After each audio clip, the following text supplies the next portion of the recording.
Hello students, welcome to my channel school from home. ये हम लोग आज पढ़ेंगे क्लास 7th एनसीईआरटी का चैप्टर नंबर 2 ज्योग्राफी का।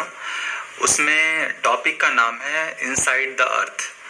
बेसिकली बच्चों, इस चैप्टर में हमें अर्थ के अंदर क्या क्या चीज़ें हैं उनको स्टडी करनी है और रॉक्स की स्टडी करनी है। रॉक्स हमारे लिए इम्पोर्टेंट क्यों, उसकी स्टडी करनी है। तो जो हमारा 3 टॉपिक्स इसमें मेजर हम कवर करेंगे: अर्थ, रॉक्स क्या होते हैं, ठीक है, और मिनरल्स इनमें से कैसे निकलते हैं या कैसे इससे मिनरल्स जुड़े होते हैं।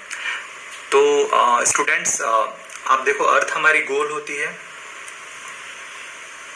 या डायग्राम देखो, ये एनसीईआरटी की बुक का पेज नंबर 7 का डायग्राम है। तो इसमें अर्थ दिखाया गया है।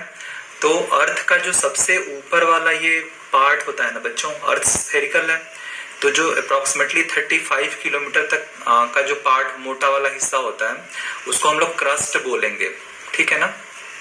जैसे प्याज होता है बच्चों, have you seen onion at your home? तो ओनियन के छिलके होते हैं ना, तो जो ये समझो कि जो ये 35 किलोमीटर वाला छिलका होता है अर्थ का, उसको हम क्रस्ट बोलते हैं। ये क्रस्ट जो है ना, अर्थ के 3 लेयर्स में से सबसे पतला लेयर होता है, ठीक है। तो बच्चों, इसके नीचे होता है हमारा क्रस्ट हो गया, ये मेंटल हो गया, इसका सेकंड वाला, ये मेंटल, MENTLE, मेंटल, ठीक है। और थर्ड होता है कोर। तो जो मेंटल होता है बच्चों, उसकी डेप्थ होती है अप टू 2900 किलोमीटर्स, मतलब कि 2900 किलोमीटर की डेप्थ इसकी होती है, और ये अराउंड 600 किलोमीटर होता है, ठीक है। तो इसको क्या क्रस्ट को बोलेंगे बच्चों? क्रस्ट जो है बेसिकली इसको सियाल भी बोलते हैं, SIAL, ठीक है। मेंटल को बोलते हैं SIMA। मैं अभी इसको एक्सप्लेन करूंगा कि इसको क्यों ऐसा बोलते हैं। कोर को बोलते हैं NIFE, NIFE, ठीक है। तो सियाल का मतलब हुआ बच्चों सिलिकॉन एंड एल्यूमिनियम।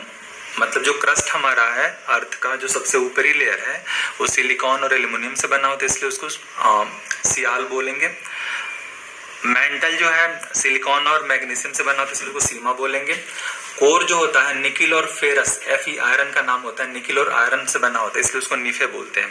तो इस तरह से आपने देखा कि जो हमारी अर्थ है वो 3 लेयर्स में, एग्जैक्टली 3 लेयर्स नहीं होते हैं, बट फिर भी एजम्पशन के लिए जो मोटा मोटी होता है 3 लेयर्स साइंटिस्ट ने माना है, क्रस्ट, मेंटल और कोर, जिसमें जो आयरन होता है कोर में सबसे ज्यादा होता है। क्रस्ट में भी होता है आयरन, बट कोर में सबसे ज्यादा आयरन होता है। लेकिन कोर में जा पाना बहुत ही इम्पॉसिबल है, क्योंकि जो टेम्परेचर कोर का होता है, क्योंकि देखो बच्चों, ये जो अर्थ है ना, जितना नीचे जाओगे अर्थ के अंदर, आप लोग क्या होगा, जो वजन है ना बढ़ेगा, क्योंकि मिट्टी का वजन बहुत ज्यादा होता है, और वेट बढ़ेगा तो प्रेशर बढ़ेगा, प्रेशर बढ़ेगा तो हीट बढ़ेगा। तो हीट यहाँ पे अंदर जाओगे बच्चों तो हजारों डिग्री सेंटीग्रेड की हीट होती है। तो हाँ, कुछ भी जो है गल जाता है, मोल्टेन फेज में होता है। तो आप यहाँ से आयरन लेके नहीं निकाल सकते। अभी तक कोई ऐसी टेक्नोलॉजी नहीं बनी जिससे आयरन अंदर से निकाला जा सके। तो जो क्रस्ट पे थोड़ा मोड़ा आयरन होता है ना, रॉक्स में, जो भी हम रॉक्स को पढ़ेंगे, तो उससे हम लोग यूज करके अपने घरों में या इंडस्ट्रीज में या बसेस बनाते हैं, ट्रेन के ट्रैक्स बनाते हैं, एरोप्लेन बनाते हैं। तो ये हमारा अर्थ का पूरा स्ट्रक्चर हुआ स्टूडेंट्स, और उसमें क्या क्या लेयर्स होते हैं वो हम समझे। इसका जो नेक्स्ट है ना, रॉक्स एंड मिनरल्स। देखो बच्चों, रॉक्स क्या होता है कि क्रस्ट का वो पार्ट, अर्थ क्रस्ट का वो पार्ट जो मिनरल से बना होता है, ठीक है ना। मैं दोबारा समझा रहा हूँ रॉक्स क्या होते हैं।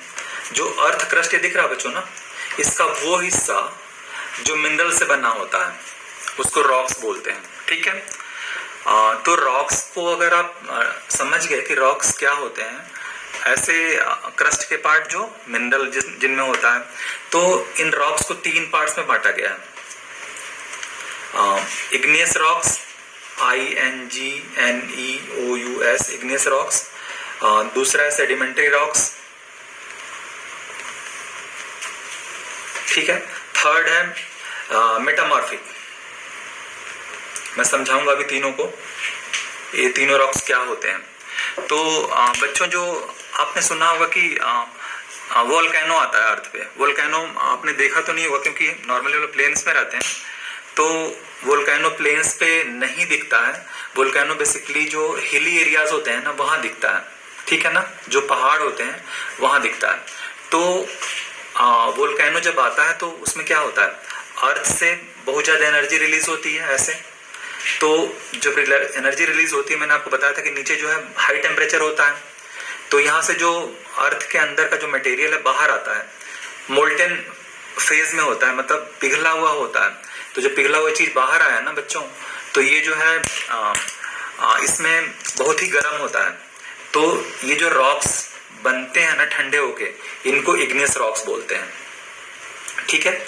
मतलब समझो बात को, वोल्केनो में जब मैग्मा बाहर आता है, बाहर आके जो जस्ट यहाँ पिघलता है, तो जो रॉक्स बनती हैं उनको क्या बोलेंगे बच्चों, इग्नियस रॉक्स, ठीक है। क्योंकि जो अंदर जो ये अंदर का मटेरियल है ना वो बहुत ही हॉट होता है और ये लगभग लिक्विड फेज में बाहर निकलता है और निकल के थोड़ा टाइम बाद पिघलता है, तो वो इग्नियस रॉक्स बोला जाता है। लेकिन बच्चों टाइम के साथ ही चूंकि हिली एरिया है, तो इस पे जो है पानी वानी गिरा, सपोज करो पानी गिरा, हवा चली, तो जो इसके छोटे मोटे टुकड़े होते हैं ना, भूकंप आया, तो ये इसके बारीक टुकड़े जो है ना आसपास जो है ना वो फैल जाते हैं। तो इनको बोलते हैं सेडिमेंट्स। क्या बोलेंगे बच्चों, हवा और पानी से जो ये इग्नियस रॉक्स के टुकड़े हैं ये इधर थोड़ा बह गए और सेडिमेंट्स बन गया इनका, तो इसको बोलेंगे सेडिमेंट्री रॉक्स, ठीक है ना बच्चों। तो आपने समझा सेडिमेंट्री रॉक्स क्या होते हैं और इग्नियस रॉक्स क्या होते हैं। लेकिन बच्चों अगर ऐसा हुआ कि बहुत टाइम बाद बहुत गर्मी पड़ी या बहुत ज्यादा प्रेशर हुआ या तो जो बहुत हीट और बहुत ज्यादा प्रेशर से जब ये सेडिमेंट्री रॉक्स या इग्नियस रॉक्स चेंज हो जाते हैं, अपनी फेज चेंज कर देते हैं, तो इनको बोलेंगे मेटामॉर्फिक, ठीक है। मेटामॉर्फिक बेसिकली कोई नया रॉक नहीं होता, जो इग्नियस रॉक होता है और सेडिमेंट्री रॉक होता है उसी का जब फॉर्मेशन होता है अनदर फॉर्म में, तो उनमें मेटामॉर्फिक बोलते हैं। तो फाइनली हमने देखा कि इग्नियस रॉक्स जो होते हैं ना वही दोनों के सोर्स होते हैं। सबसे पहले इग्नियस रॉक्स बनता है, फिर सेडिमेंट्री रॉक्स बनता है, फिर मेटामॉर्फिक बनता है। तो इस तरह से आपने देखा कि ये तीनों तरह के रॉक्स कैसे बनते हैं और इनमें जो अंदर से जो मिनरल निकलता है वही हम लोग क्या करते हैं, पहाड़ों से खोद के निकालते हैं। आपने देखा होगा बच्चों कि फलाना जो सोने की खान है इस वाले हिल पे है, सोन चिड़िया हिल पे पाया गया, अभी यूपी के सोनभद्र में पाया गया, सोन चिड़िया हिल पे बहुत सारा गोल्ड माइन पाया गया। आप देखोगे कि जो नागपुर जो प्लेटू का रीजन है वहां पे आप लोग बहुत सारे मिनरल्स पाते हो। तो ऐसा क्यों होता है, क्योंकि वो जो रॉक्स होते हैं ना बच्चों, वहां पे कभी ना कभी वोल्केनो आया होता है और वोल्केनो ठंडा होके वो सेडिमेंट्स बना होता है और उसमें रॉक्स में मिनरल्स होते हैं, तो वहीं से हम लोग निकालते हैं। क्या आपने कभी सुना है बच्चों कि प्लेन में मिनरल पाया गया?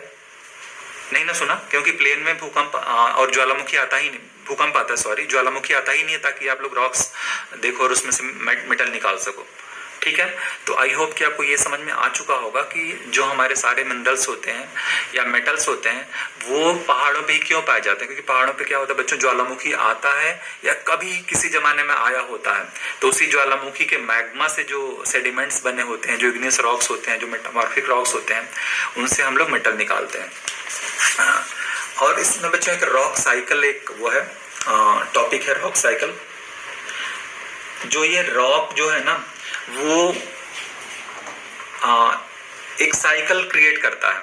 फॉर एग्जाम्पल आपने देखा ना कि ये जो इग्नियस रॉक है जो निकला मैग्मा से, वो किसमें कन्वर्ट हुआ, सेडिमेंट में कन्वर्ट हुआ, सेडिमेंट जो है मेटामॉर्फिक में कन्वर्ट हुआ, ठीक है। मेटामॉर्फिक जो है ना बच्चों, बहुत ज्यादा हीट के कारण बहुत दिनों बाद ये फिर से इग्नियस में कन्वर्ट हो जाता है, तो ये रॉक साइकिल बोला जाता है। तो इसका मतलब ये नहीं कि ये तुरंत 100-200 साल में होता है, हजारों साल में होता है बच्चों, कि ये जो मैग्मा निकला इग्नियस रॉक बना, फिर इग्नियस से सेडिमेंट्री बना, फिर सेडिमेंट्री से मेटामॉर्फिक बना, मेटामॉर्फिक बहुत दिनों बाद जब हीट और प्रेशर में कन्वर्ट कर दे तो इग्नियस में कन्वर्ट हो जाता है। तो ये हमारी रॉक साइकिल होती है। लेकिन स्टूडेंट्स आप समझो कि आजकल भारत में एक भी वोल्केनो नहीं है, एकमात्र वोल्केनो है अंडमान में, ठीक है ना। जो मेन लैंड है इंडिया का, कोई वोल्केनो नहीं है। तो फिर भी हमारे यहाँ मिनरल पाए जाते हैं। इसका मतलब ये कि जो सारा जो ये मिनरल पाया जाता है ना, वो हजारों साल पुराना कभी ज्वालामुखी आया होगा, तब उसमें से मिनरल हम निकाल पाते हैं, उसके सेडिमेंट्स में से। तो ये कंसेप्ट हुआ हमारा वोल्केनो का, अर्थ क्रस्ट का, अर्थ का, रॉक्स का, रॉक साइकिल का। तो आई होप कि आप लोग जो एनसीईआरटी का एक्सरसाइज है उसको कर लोगे। तो मैं एक दो सवाल करा देता हूँ एनसीईआरटी की एक्सरसाइज से, आप लोग देखो। अपने बुक ओपन कर लो बच्चों, ये सामने है। What are the 3 layers of the earth मैंने करा दिया है। रॉक्स क्या होते हैं करा दिया मैंने, 3 तरह के रॉक्स करा दिए मैंने। एक्सट्रूसिव और इंट्रूसिव रॉक्स फॉर्म्ड, ये भी मैंने करा दिया। रॉक साइकिल मैंने करा दिया। रॉक्स के यूज क्या होते हैं बच्चों, रॉक्स के यूज क्या होते हैं आप बताओ। देखो रॉक से क्या निकलता है, हमारा एल्यूमिनियम निकलता है, गोल्ड निकलता है, आयरन निकलता है। तो उनसे हम सारी चीजें बनाते हैं, ठीक है, जो हमारे मैनकाइंड के लिए जरूरी होती है। मेटामॉर्फिक रॉक मैंने करा दिया। ये टिक द करेक्ट आंसर करना है आपको। The rock which made up of molten magma is called igneous. Molten magma जो यहाँ से निकला और मोल्टन फॉर्म में है, जो ये पहाड़ों से वोल्केनो फटा और ये मोल्टन फॉर्म में, तो उसको क्या बोलेंगे, इग्नियस बोलेंगे। The inner most layer of the earth is, inner most of the layer, इसको कोर बोलेंगे, मैंने बताया था अभी आपको, ठीक है। Gold, petroleum and coal are the example of minerals, करा दिया मैंने। Rocks which contain fossils are, ऐसे रॉक्स जिसमें फॉसिल्स होते हैं उनको क्या बोलेंगे, याद करो बच्चों, बताओ। ऐसे रॉक्स जिनमें फॉसिल होते हैं, ठीक है, कमेंट करके बताना आप। मैंने लेक्चर में बताया था बीच में, ठीक है। द थिनेस्ट लेयर, क्रस्ट होता है सबसे पतला 35 किलोमीटर, मैंने बताया था, ठीक है ना। इसको मैच करो बच्चों, मैच कर लेना आप लोग। कोर जो होता है वो क्या होता है, मिनरल्स क्या होते हैं, रॉक्स क्या होते हैं, क्ले क्या होता है, सियाल क्या होता है, आप लोग कर लोगे। ट्राई करना करने का। अगर कोई सवाल ना आए तो कमेंट करना मुझे, मैं दोबारा से उसको कमेंट बॉक्स में आंसर दूंगा। कोई ज्यादा क्वेरी होगी तो मैं उसके लिए वीडियो बना दूंगा। तो thanks for watching my video. Please do like, share and subscribe. Thank you. जय हिंद।